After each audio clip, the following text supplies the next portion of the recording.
Here's a really quick video of my very own oscilloscope. I really don't have much knowledge at all. I mean, I had a 1971 briefly when I was a technician trying to work my way through school. That's all I remember.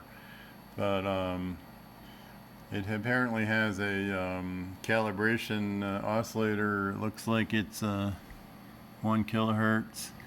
Can put one of the probes, it's dual channel. I put one of the probes to the self-generating, and then on the display you can see the 1 kilohertz. Apparently it reads it out for you. How convenient. Probably has a peak-to-peak voltage. Looks like it does. 1 volt. Can adjust the display positions. You see it, and this is clearly what I'd call a square wave.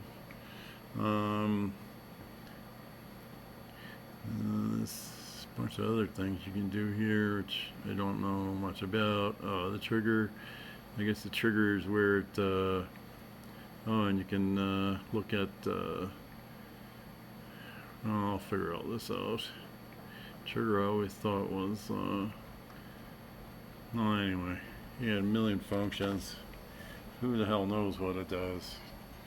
Hopefully, I'll put my genius hat on and figure it out. I'm so excited. It's Christmas 2019.